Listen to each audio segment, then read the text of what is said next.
So we have 4 experts in very diverse areas. And what I'm going to do is introduce them. And first I'll introduce all of them, and then I'll start with Annemarie, pardon me. And I think it'll be good to take about maybe 5 to 7 minutes or so. And then at the end, we'll have an opportunity to ask some questions. Is that okay? Yeah? We're good. So Annemarie LeBohn is a corporate social responsibility and communication strategist, and she will be focusing on how to develop a CSR umbrella strategy.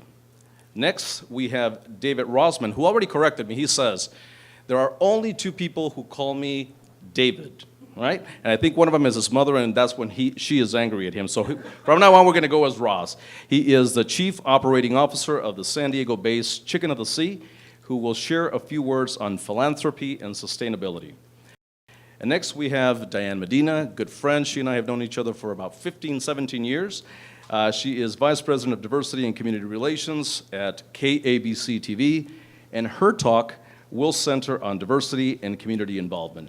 And last but certainly not least, Dan Pingaro, who is Executive Director of the Laguna Beach Foundation, who will discuss the role of a foundation in relation to giving.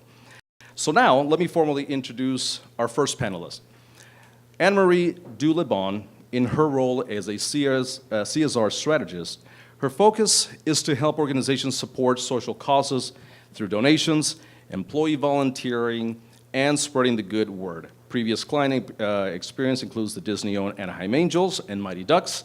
Please give Annemarie a very warm welcome.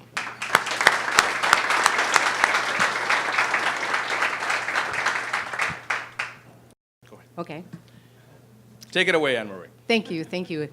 Very much appreciate it. So, corporate social responsibility is something that I learned about when I was working for the Angels and the Ducks. And when I first heard the term, I thought, what the heck does that mean?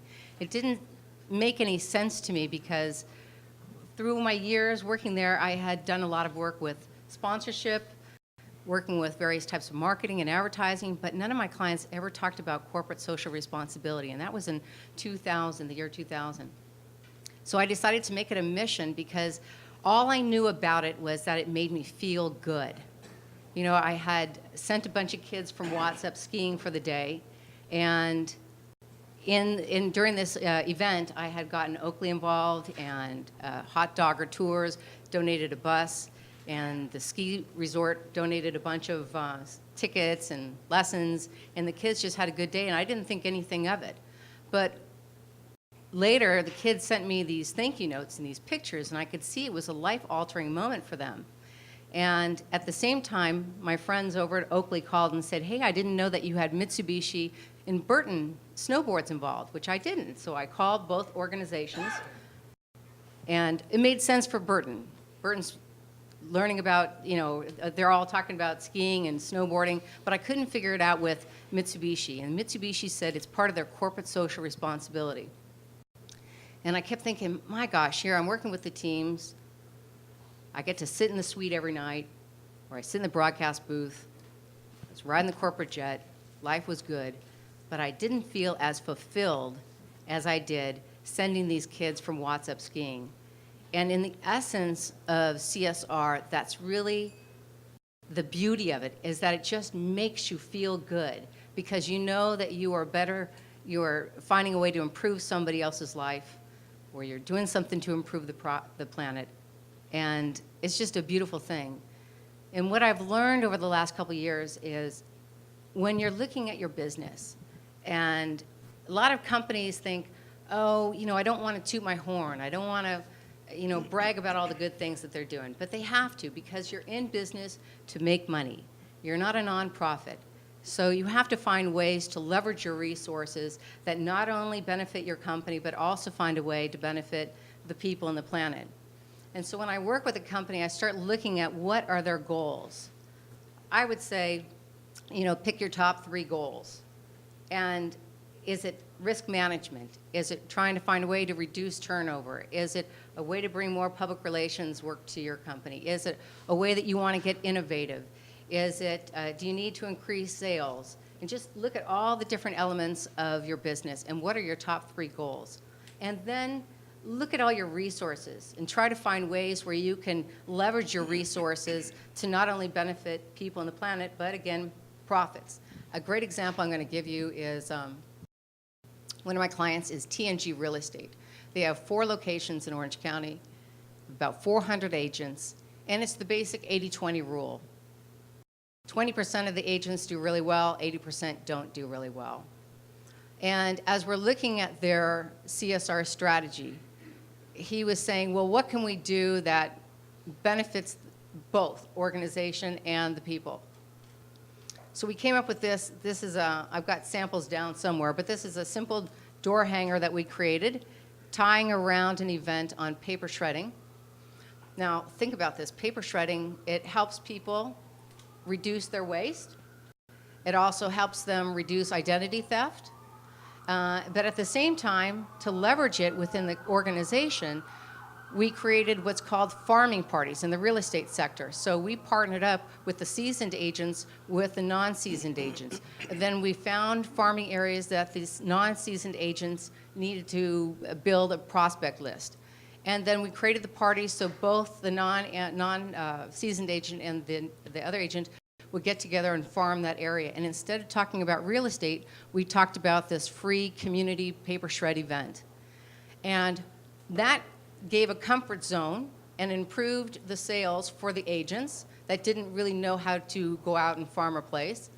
But it also gave the homeowners in the local community something that they could do, again, to reduce their waste and to reduce identity theft. And at the same time, by working with a paper shred company, they were able to give us a report that gave us great content on how many trees that we saved by doing this. For example, we saved 68 trees. We used that content to on our website and our press releases. We were able to use the event to get some free publicity in the newspaper and the local radio station. And on top of it, on the paper shred day, what ended up happening was we had about 250 homeowners that actually drove to the location, obviously paper shredded their work, and then said thank you. I mean, how many times can you get 250 new people, prospects, to come to your business and say thank you to you? And oh, by the way, please put me on a list because I want to do this again next year if you're doing it. So this is just a simple but a very effective strategy in regards to how you can look at your business goals. Here, TNG needed to increase sales and help with educating the agents on what to do and how to sell. They also needed to find a new prospect list, but then also found a way to give back to the community. And so this is the first thing to do, is really look at what you're doing and then take the top three goals and try to find a way to leverage it. It's estimated that there are about 80 different elements of corporate social responsibility, from diversity, sustainability, dealing with diversity. You can come up with employee diversity, stakeholder diversity, client diversity, board diversity, management diversity. There's all different types of elements of diversity. Same thing when it comes to sustainability. And not every company can engage in all 80 different elements, but you can certainly engage in the top, let's say, 5, which are usually cause-related marketing, community engagement, diversity, and sustainability are the ones. By the way, I so recommend reading your report. I've read your sustainability report. It's absolutely amazing. Yes. If you can, go to your website and download the sustainability report. It's fabulous. So look at those different elements. I know. Well, here's the issue, is that so many companies, they go and they do some amazing work, absolutely fabulous, amazing work, and yet they don't communicate it. For some unknown reason, management doesn't feel they need to toot the horn, but that's the time where you really do need to toot your horn, because you need to show your stakeholders that you have values, that you care about people, and that's exactly what your report does. And it's estimated in the United States or probably less than 40% of companies actually write an annual CSR report. But the CSR report is so critical also to the strategy, because you could use it with employees so they better understand what your values are. You can use it for content. You can use it in press releases. You could use it to work with any third-party associations, government agencies, that are maybe a partnership with you. There's so many ways that a good annual CSR report can benefit an organization. And it doesn't have to be fancy. Now, yours is absolutely fabulous, very detailed. It's 28 pages, by the way, and but it doesn't have to be. It could be just simply 4 pages, 3 pages. It doesn't matter. It's just as long as you're outlining how you give back, what your values are, what your goals are, and types of organizations that you support. So I don't know how much more time I have. I don't know if I think we're right done? about that time. All right. Well, thank you, but we'll come back to you, Annemarie, and ask you a few questions. But that's a really good point, and you brought up what is it, 80 elements? Is that what you said? It's about 80. And it's interesting, remember that old term of reticular activation that you don't really recognize something until somebody, like when you're buying a car, right, you're in the market for like a 370 Nissan, for example, right, all of a sudden you've never seen them before, you go and test drive, all of a sudden you see them all over the place. And I think that's what has happened to me. I know I don't talk CSR, but I have learned more about corporate social responsibility probably in the last 3 weeks. And I think we all know that. We know that there's a feeling, a good feeling of giving back. I am addicted, for example, to NBC News with Brian Williams, and at the end, he always has that segment. And I forget exactly what the name of that segment is. Who can remind me? Well, at the end of the news segment, making a difference. Thank you very much. Making a difference, that's exactly what that is. It's people, organizations, corporations, small businesses. I think we're all hungry for giving back and hearing those kinds of stories. So thank you very much for that insight.